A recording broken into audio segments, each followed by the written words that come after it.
So Elaine, welcome. You've got some notes there. What are they about? I started out as a researcher for Newsweek magazine, and I'm always a researcher. I'm never going to be able to wing it quite like that. Thank you, Paul, for having me. Thank you, Shani, for inviting me. It's obviously an honor to be here. There's too many people to thank, and I'm going to leave someone out. The last time I did this, I left out my Aunt Marie. It was really, I come from a Sicilian family. There was hell to pay. But Mrs. Roden, thank you for coming. I look around this room, I see Gary Sick, who, I lived through the Iran-Iraq War and the hostage crisis with, who's an old mentor. I have to point out that any mistake that's in the book is the fault of Sanai Lewan, who's my research assistant who I've known since she was out of her sophomore year at Penn, who's getting her master's, her MFA here, and I will be happy to say that no one has found a mistake. So it's thanks to her. Give her a job. She needs a job at the end of the year. But I have the two Pauls mainly to thank because books are sometimes born in serendipity, and that's what happened with La Seduction. Paul asked me in 2008 to give a talk on France at the New York Public Library, and it was the occasion of the Helen Burton Award that year. And I thought, well, I can talk about French pulling its special forces out of Afghanistan, or I can talk about France returning to the military wing of NATO, but I didn't want to bore the audience. So I thought, well, you know what? Everybody really wants to know about Sarkozy getting married to Carla Bruni. He had just married her, he had been president for a year, and yet he was considered the worst president, the least likable president in all of history of the Fifth Republic. So the question was why? And I argued at that point that I said, well, I think it's because he doesn't understand seduction. He doesn't like people. He doesn't like, he wasn't like Chirac. He didn't like jumping out of his motorcade and grabbing people and kissing babies. He doesn't like food. He doesn't eat food for fuel. Food is fuel for him. He doesn't drink, not even like a little sip of a fine Bordeaux. I mean, he might not even be French for all we know. So I explained at this speech, I said, seduce for the French has a much larger meaning than it does for us.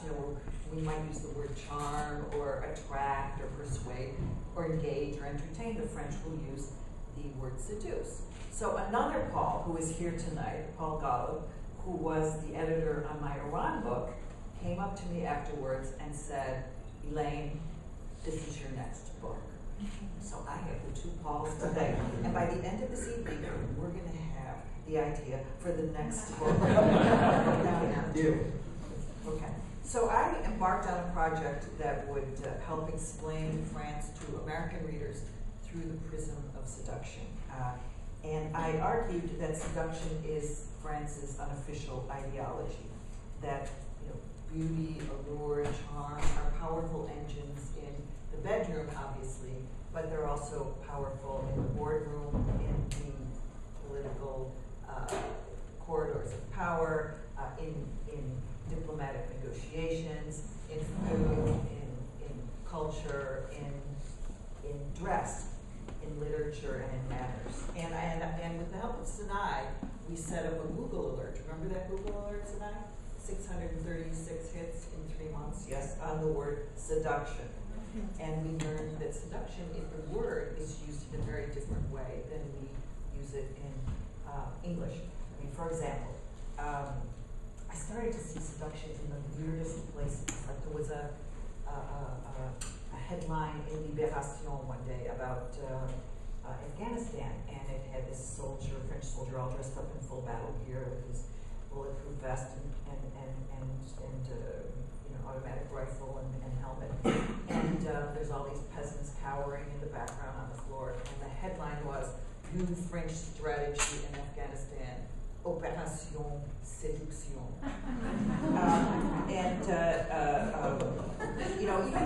Everything was, I was in seduction, it was the weirdest thing. One morning I'm drinking coffee with my husband, and I'm looking at the coffee thing, Café Noir.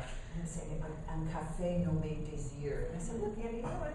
look, it's all about desire. And he said, well, you know, we have chock full of nuts, you know, and coffee. And I said, yeah, but heavenly is virginal, you know, pure. This is carnal desire. But my favorite was, there's a street, a road that goes from Paris to Compiègne, and there was a shop and a sign, Auto Seduction. Gee, I wonder if this is one of those weird, you know, sex clubs for, you know, maybe even a certain former minister and former IMF head might have. But I called up the place. Remember, tonight we called up the place? It turns out it was an auto repair shop. Its website said that it had only one objective, your satisfaction. Now, when I told French women about my project, they got it right away. You know, they really understood it. You know, guys sort of looked at me like saying, is this weird woman of a certain age trying to do this thing? Or else they jumped in with too much enthusiasm. But I think women kind of understood the whole seduction idea. Ariel Dombal, for example, you know, she's probably in her 60s. She pretends she's in her 50s. But she dares to still go topless at the Crazy Horse, you know, to dance around. So I said, well, you know, tell me about, you know, seduction. And she said, well, it's easy. Seduction's war. I said, well, okay, I don't understand seduction. Whoops, I understand war. You know, I used to be a war correspondent. I get it. So I said, so, you know, what are some of the weapons? And she said, well, nudity. I said, nudity? Yeah, she said, nudity can be very violent.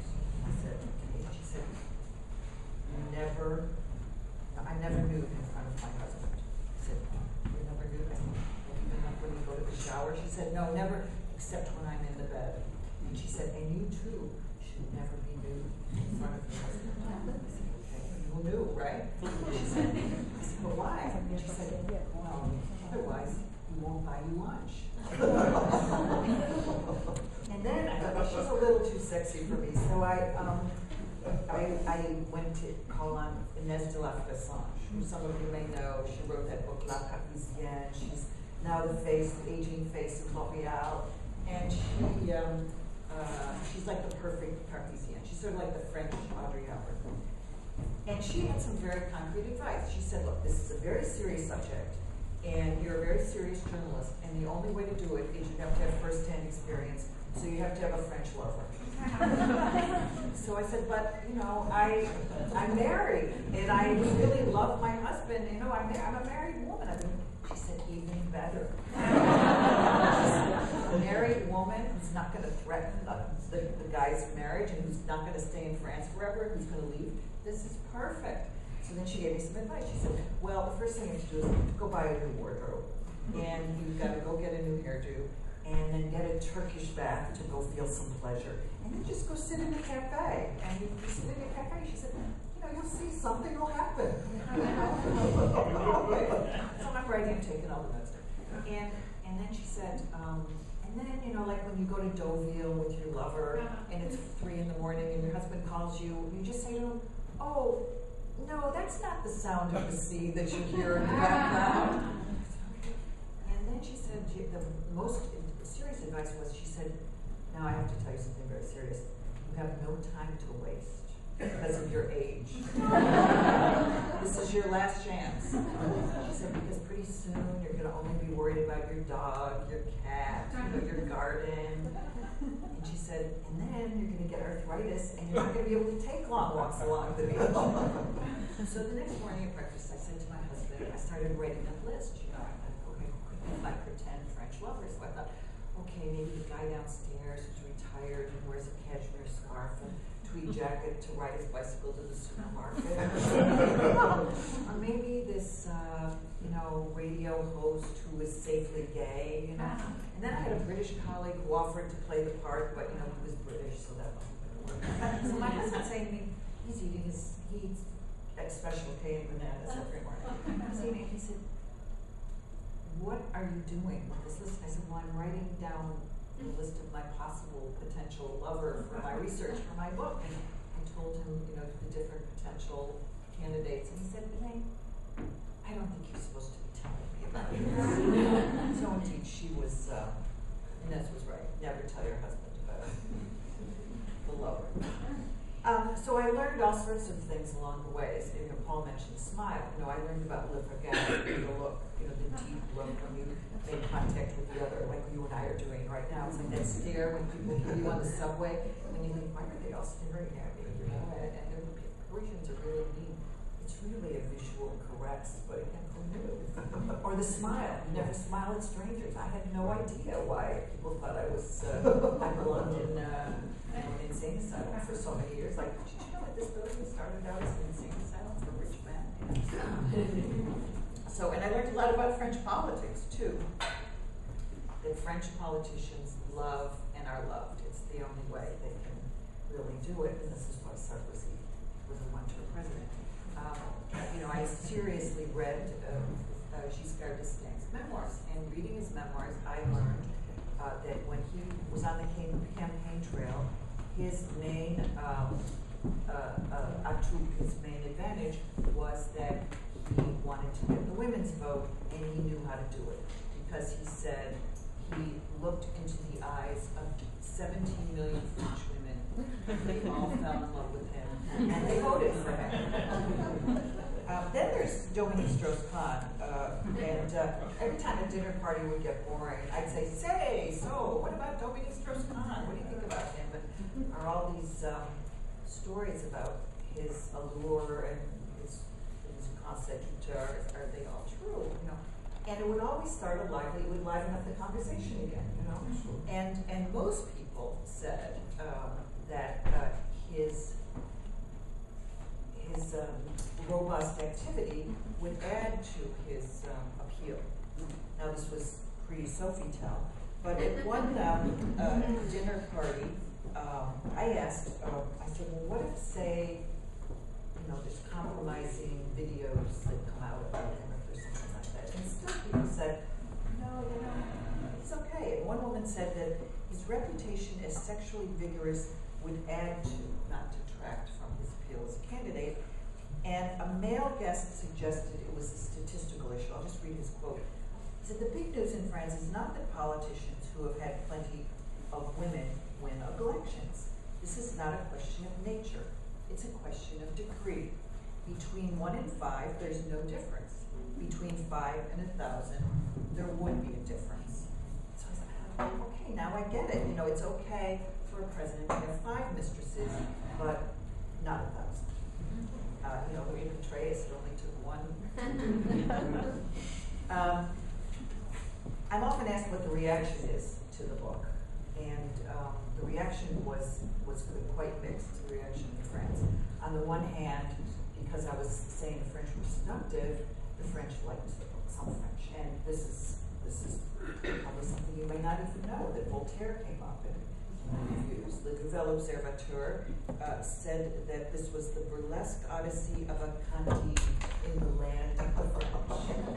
It's good. I think something to that. Now, on the other hand, there's a very cool cultural review which branded the book a superficial examination of the French elite and said the majority of people interviewed belong to the French haute bourgeoisie of a certain age between 50 and death. Then there was the American reaction in France, and there's a story that I want to tell before we open our conversation. As an American, I gave a little talk in Fontainebleau to a group of American expats, and one of the women who was part of this group told me the story of her broken dishwasher and the dishwasher repairman. Now, she had a problem because he came to the house one day and told her that the dishwasher needed to be replaced. He said, I can repair it, but it will take 6 months, and after 6 months, they will tell you that they can't find the parts. So, and those of you who've lived in France and have had to deal with repairmen will relate to the story. So she knew deep down she was going to have to buy a new one. But the problem was her husband's company would only pay for the repair, not if it was a new machine. And the new machine was going to cost 400 euros. So she had read my book. So she decided to seduce the repairman. So She memorized a client's vocabulary, like grounded electrical outlet. Then she dressed differently. She put on nice jeans and a nice shirt and put her hair in a headband and wore mascara so she could give him the regard, the look, so that he would know it was a special day. And so he came again for the visit, and she moved the conversation to the repair, and she said, this isn't fair that the landlord won't pay for the repair. And he agreed. So then she went further and she said, is there any way that you would feel comfortable sending a machine but putting down the invoice repair? You don't have to do this if you don't want, but if you can do this, this would mean so much to me.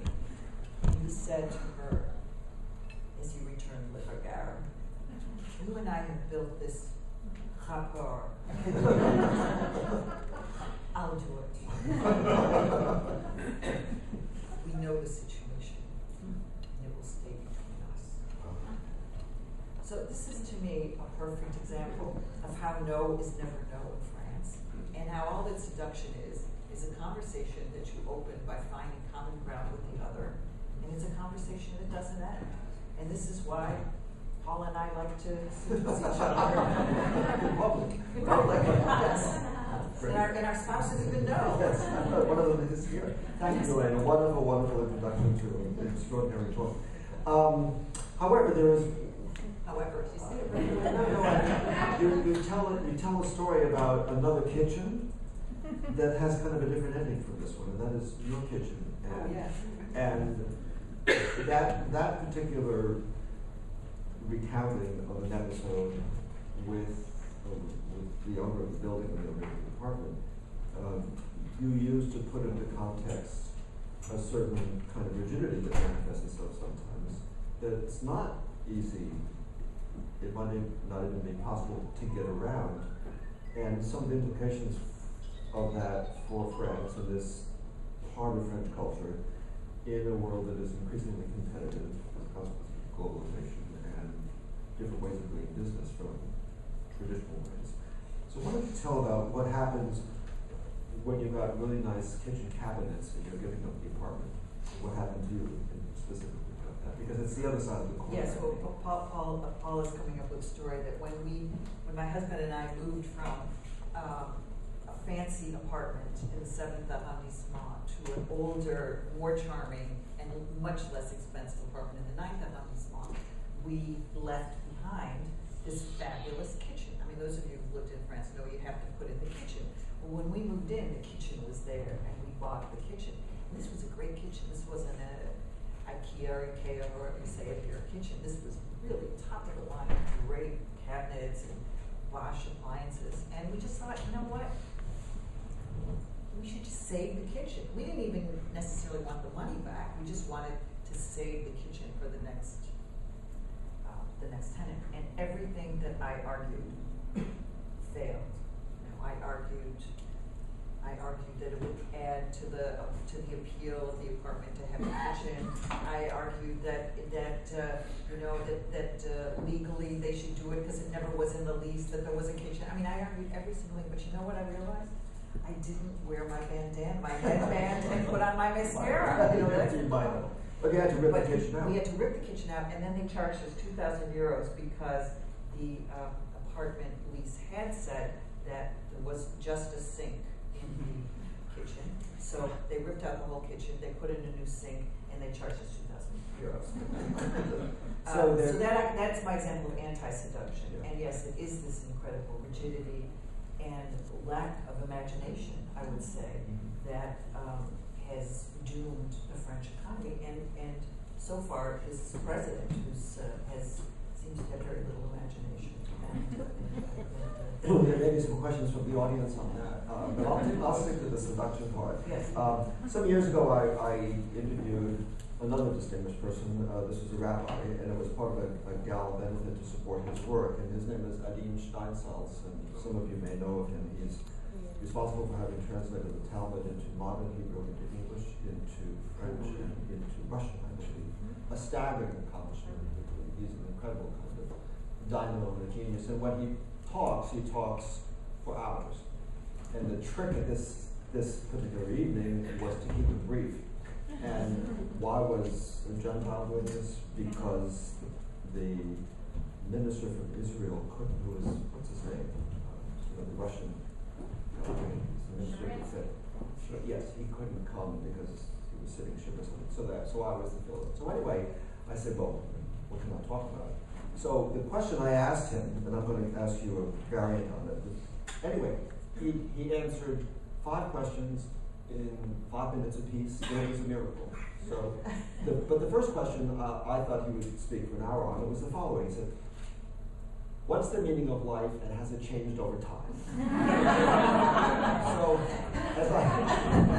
So what's the meaning of, not seduction, but seduction à la Française and has it changed over time? Because when I read this book, it sounded so much like Les Liaisons Dangereuses, David's Black Rose novel, because there's so much about artifice, about cunning, about planning, about setting the environment properly,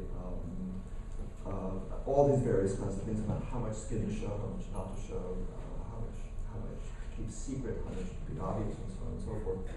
And it's all there in a different kind of way. And it also reminds you of the fact that Louis XVI was one of the only kings in French history who didn't have an official mistress, and how much that worked against him, and really against, I mean, his grandfather, Louis XV, had too many mistresses and too many affairs.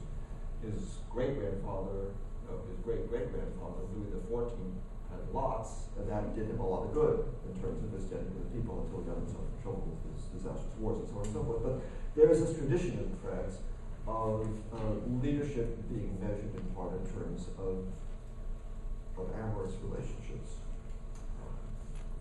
to put it diplomatically.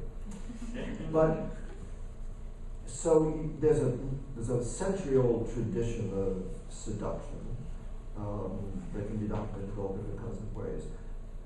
But then suddenly, just right after your book came out, there was this incredible provocation with Dominique Strauss-Kahn, where it wasn't seduction, it had all the appearances of rape. And then after that, the young journalist who you read about, who comes forth with her own allegations of rape, which her mother had encouraged her to keep quiet because her mother was leading the Socialist Party and they wanted to support Dominique Strauss-Kahn and so on and so forth. But here you have a remarkable tradition. One can question it in different kinds of ways, from ethical points of view or gender points of view or what have you. But then, did it hit the wall with DSK? Did attitudes change in any way beyond what we've heard about? It's predictable. I mean, if you were to write this book today, would the people you interviewed be would they have given you different kinds of answers? Would they have been more questioning about how seduction plays such a role in French life and about affairs and mistresses and all the other kind of stuff? Or do you think it would still be the same? Is the world different now? You were raising so many issues that, as you always do, and so I'm going to have to answer it in many parts. If I had to write this book over again, the book came out 3 weeks after the Strauss-Kahn affair. Yeah. And I had, and there's a picture of him in the book, and I had mentioned the Strauss-Kahn in the book, because I was always considered this puritanical American feminist who was always saying, how can you have that Strauss-Kahn? But I would argue that I would write the book exactly the same way if I had to write it now, because predatory behavior is not seduction. I mean, that's the bottom line. He was not, I mean, he may have been seductive, but there is now evidence that there was more than that, and that he could be considered a predator. And I found one important moment is when Michel Foucault, the former head of the Socialist Party and former prime minister, said, this man suffers from a mental illness in that he cannot control his impulses. And for me, to have someone in the Strauss-Kahn political family to be so clear, saying this is outside the norm, was a transformatory moment.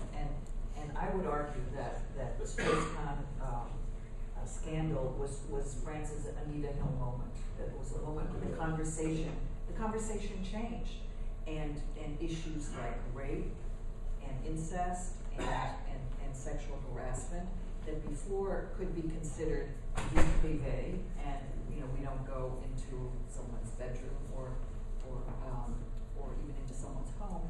It started changing because it opened a conversation. Has society been transformed? No, but there are discussions now about what is sexual harassment, and in government ministries now there is. The seduction, what's called seduction in one person's mind could well be harassment.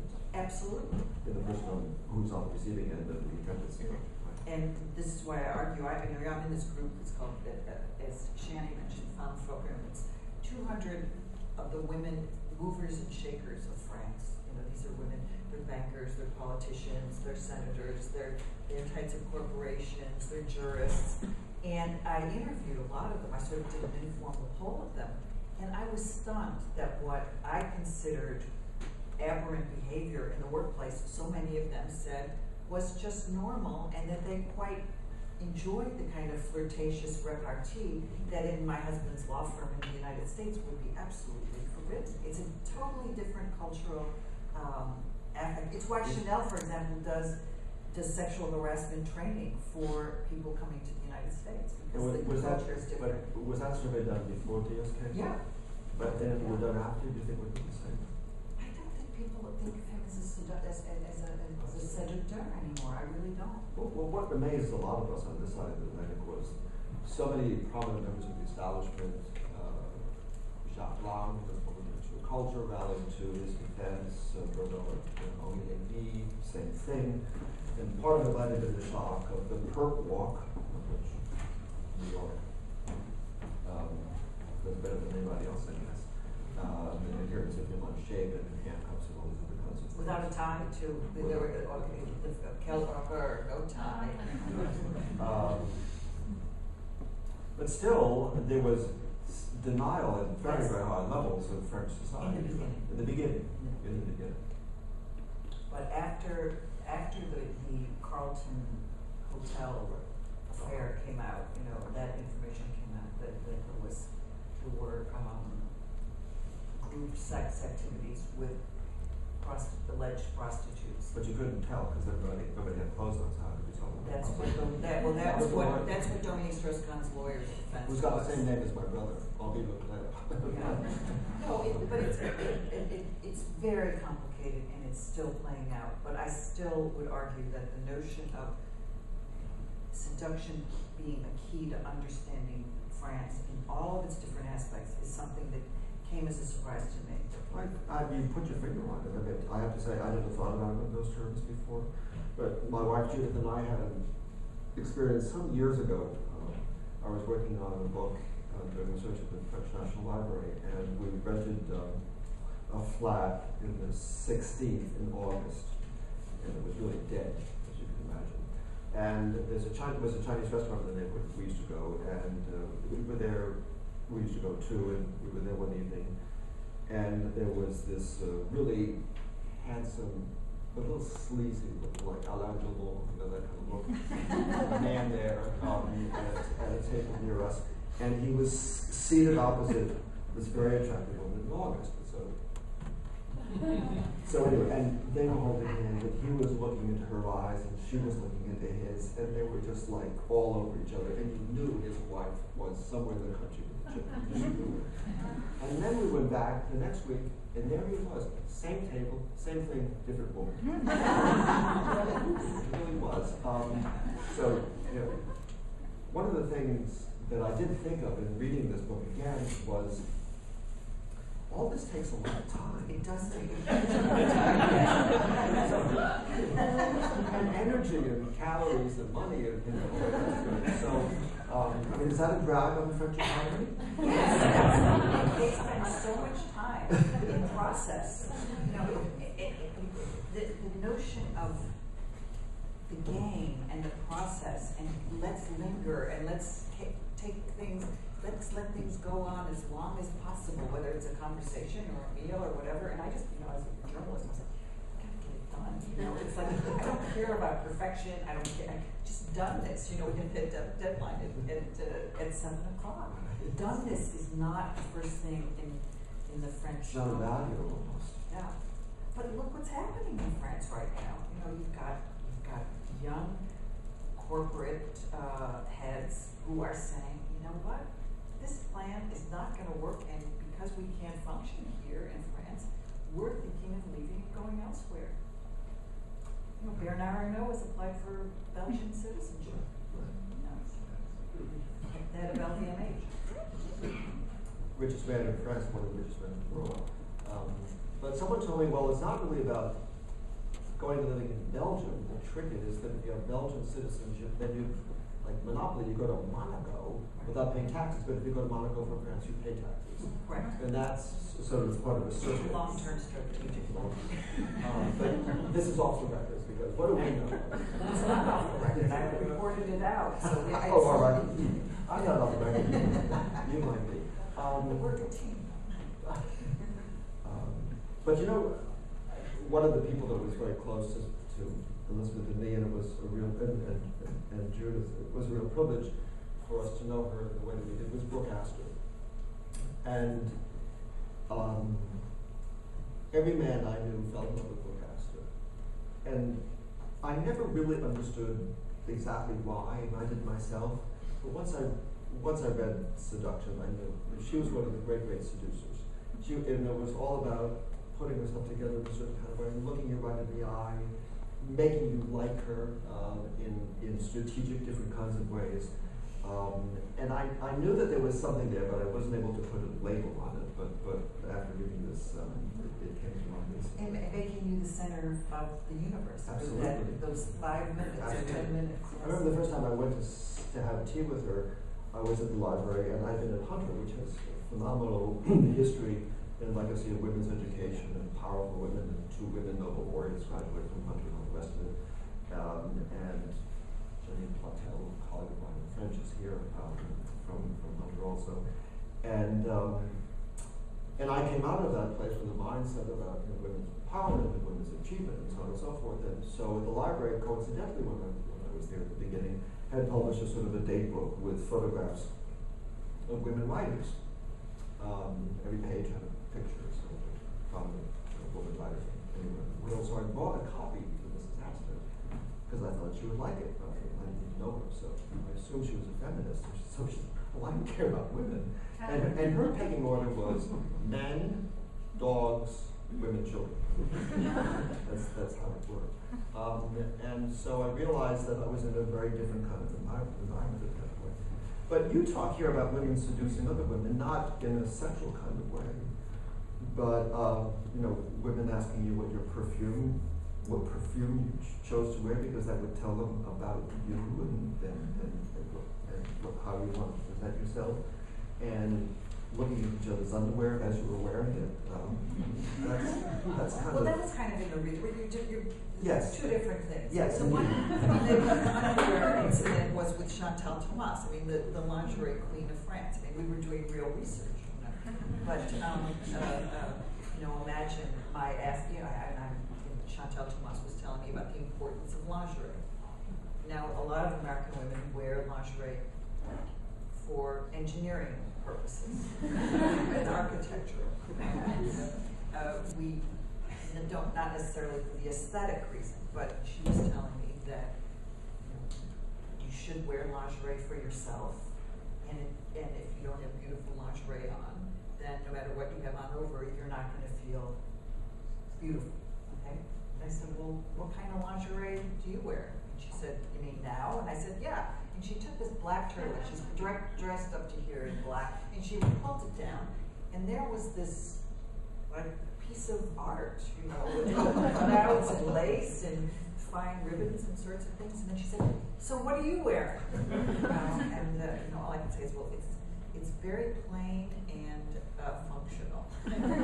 But that was in the purpose of research. That's the perfume thing really shook me because this was a friend of mine. Actually, it was Sophie Caroline de Marchek, who goes by the name Kathleen Demarchapie in her writing. She's just written a book about Susan Mary Alsop that's been reviewed in my newspaper in the Washington Post.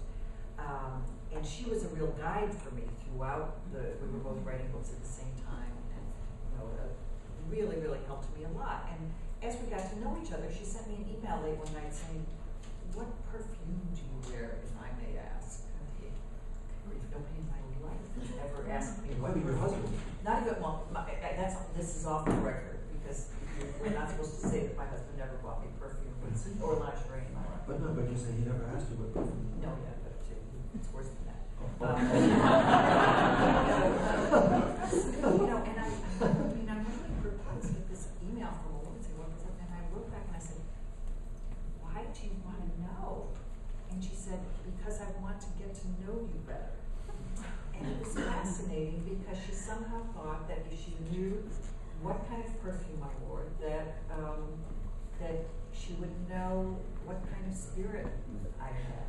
And I had to confess that at that point in my life, I wasn't wearing perfume. What about, what you deal, the world that you deal with here in terms of people seducing each other is really the straight world. It's the heterosexual world. Yes, that's right. And I had to make actually I did some research in the gay world, but it was hard because it was a very close friend who was male and gay, and we actually we spent a whole night going to every cool gay club in the Marais. But I realized that, and this may be another book at some point, that what is seductive for gay men in Paris is America. And there were all of these films and men and videos, and it was all like guys washing cars in Florida. I possibly shoehorned this into the book, and it just didn't fit. And for gay women? That's more complicated. That's the much, third book. That's much more complicated. But some of the same techniques are very important. Some of the same tools. The look, the regard, because you can say, as it has been said, you can say everything with a look, but you can deny the look. I can look at you, but then afterwards you can say, "You were looking at me," and I say, "Yeah, but I wasn't smiling." I can say, "Oh, I wasn't looking at you."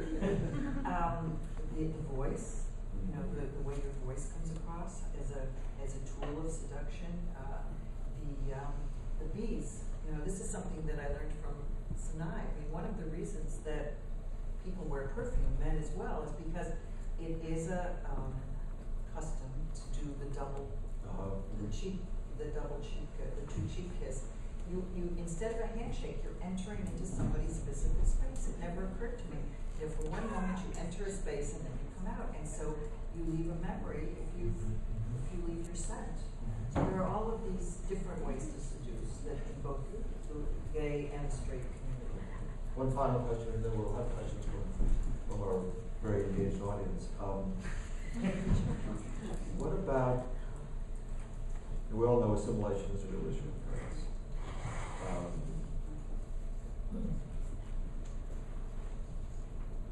And it's not, doesn't seem to be getting any better in terms of the participation of people of African descent in higher education, and getting jobs, and representing constituencies through elected offices, and so on and so forth. As well as the working classes, how much do all of these behaviors that you describe and analyze and bring to life in such a brilliant kind of way, how much of this is sort of in a certain, how much of this is segregated out and up into certain classes and leaves the rest of France really unengaged? This was the biggest challenge I had with the book. How to deal with the banlieue, how to deal with 10% of the population that the majority of which probably doesn't feel French. And I had spent a lot of time in the suburbs during the riots of 2005, and I can tell you that there was very little seduction there. And I had to make choices, and I had to say, okay, This is a book that explains a key to understanding France, not the key. But there is one area where I found a universal seduction, and that is food. And there's a fabulous market, the Saint-Denis market, in the 93rd, in the 93, where this is not, you know, a 7th arrondissement, Upper East Side kind of haute bourgeois community. This is every weird cultural, ethnic mix you can imagine coming together to buy the weirdest kinds of looking fish with yellow polka dots and weird tripe and intestines that you can use to fill with whatever. And gizzards, you can buy, 3 kilos of gizzards for like €3. And it struck me that even now with the financial crisis, with terrible problems with France, with jobs, chômage, unemployment more than 10%, with the alienation of the Arab Muslim community, everybody was coming out on Sunday morning to buy food to put on the table and to share a meal. And that is something, that whole process is something that is I would say, is universal. And so it was a way that I felt I could bring the banlieue in. But is it a problem? Yes. Is it seductive? No. And maybe this is the next book. Good. No. Well, when you got your posting to France, I don't know if you remember this conversation, I certainly do. You sort of reached out to me and you said, what are the big issues? What do you divide into big issues? And I said assimilation. Yeah. That was a long time ago. I guess it's a bit better, but still was. I don't think it is better. Well, I don't know. You're closer to it than I am. I hope it is. Yeah. Okay. Thank you.